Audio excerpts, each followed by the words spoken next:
Hi everyone. Atom क्या है या एटम का स्ट्रक्चर कैसा होता है, इस क्वेश्चन का जवाब सर्च करते करते हमने एक लंबा सफर तय किया। थ्योरी बनती गई, इनमें इंप्रूवमेंट भी होते गए, पर न्यू थ्योरी आती गई।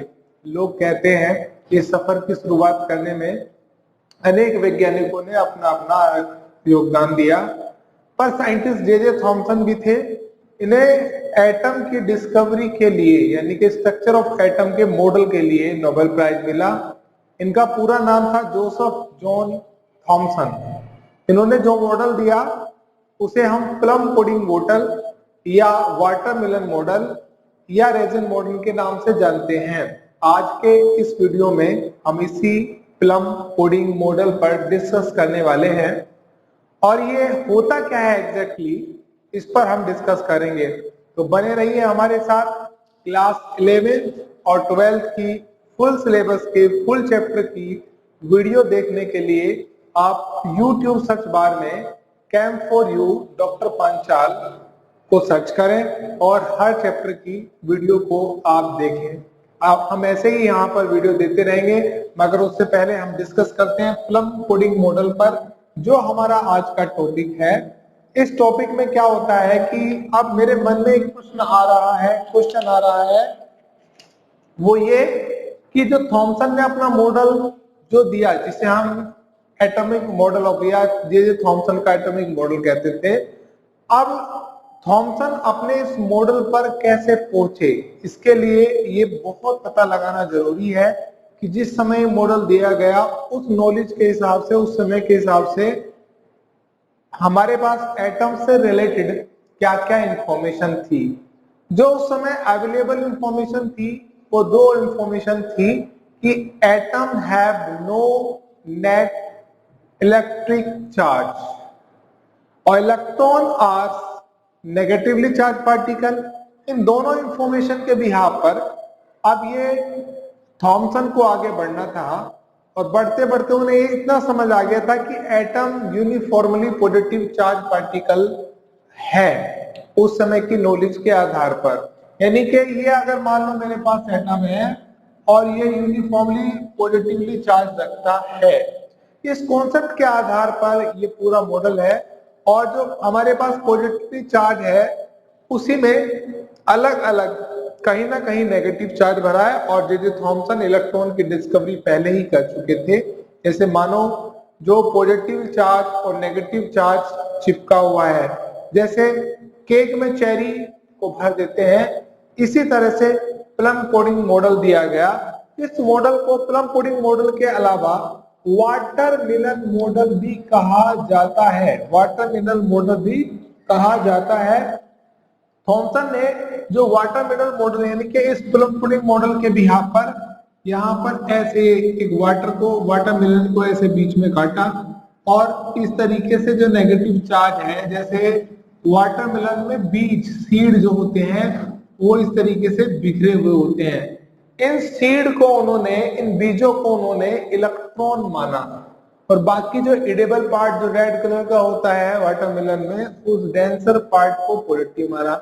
ये मॉडल 1898 में जे थॉमसन द्वारा दिया गया और इसके कुछ मेन पोस्टुलेट ये निकल के आए, कंक्लूजन ये निकल के आए कि atom is a form of sphere which is uniformly distributed by positively charge.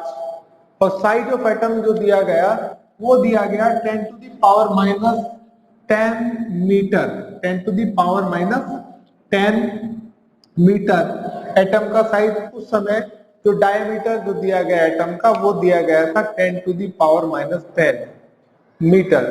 अब इलेक्ट्रॉन आर एम्बेडेड डिस्क्रीटली अलग अलग पाया जाता है और जो अमाउंट ऑफ पॉजिटिव चार्ज है वो इक्वल है अमाउंट ऑफ नेगेटिव चार्ज के, जिसकी वजह से एटम न्यूट्रल है।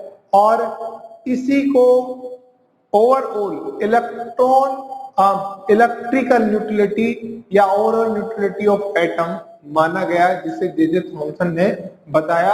अब जे थॉमसन ने ये बताया जो सीड होते हैं, बीज होते हैं, वो इलेक्ट्रॉन की तरह काम कर रहे हैं और जो एडिबल पार्ट है वो हमारे पास क्या है, वो हमारे पास ये जो डेंसर पार्ट, यहाँ पर जो डेंसर पार्ट है पूरे एरिया के अंदर, पूरे यहाँ पर भरा हुआ है, और ये पॉजिटिव पार्ट है। अब कभी भी आपसे ये जे थॉम्सन का मॉडल क्या है इसके बारे में कोई क्वेश्चन नहीं आता है, बल्कि लिमिटेशन या drawback of J Thomson model यानी कि थॉम्सन मॉडल की आती है। उसके दो लिमिटेशन है। पहली, it could not explain alpha scattering experiment. जो अल्फा स्कैटरिंग एक्सपेरिमेंट है वो इन्हीं के स्टूडेंट ने 1911 में, जो जिसका नाम था रदरफोर्ड, इन्हीं की थ्योरी पे काम करते हुए दिया, जिसकी वजह से इनका मॉडल रिजेक्टेड हो गया। और इसका मतलब पहला पॉइंट हमारे पास लिमिटेशन में ये निकलता है कि it could not explain the alpha scattering experiment. 1911 ने रिजेक्टेड कर दिया इस मॉडल को। और सेकंड जो पॉइंट है, लिमिटेशन है, ड्रॉबैक है, वो it could not explain spectrum of hydrogen spectrum. जो बोर्स ने आगे चल के हाइड्रोजन स्पेक्ट्रम की थ्योरी बताई, जिसकी वजह से ये भी इसका ड्रॉबैक माना जाता है। इसी मॉडल को आने के बाद थॉम्सन का जो स्टूडेंट था, जिसे आप अर्नेस्ट रदरफोर्ड बोलते हैं, उन्होंने अपने दो स्टूडेंट के साथ अपना एक्सपेरिमेंट किया। और इलेक्ट्रॉन, उसके माइंड में एक कॉन्सेप्ट था कि जब नेगेटिव चार्ज इलेक्ट्रॉन है और पॉजिटिव चार्ज डेंसर पार्ट है, यानी कि कहीं ना कहीं इलेक्ट्रॉन न्यूट्रलिटी है। और पर क्वेश्चन ये था कि ये जो पॉजिटिव चार्ज है ये कहां पर स्टे कर रहा है, कि यही माइंड में, जहन में ये क्वेश्चन रदरफोर्ड ने बिल्कुल फिट कर लिया था। और इसी कॉन्सेप्ट के बिहार पर उसने अल्फा स्कैटरिंग एक्सपेरिमेंट के नाम से, जिसे हम जानते हैं, अपनी थ्योरी दी।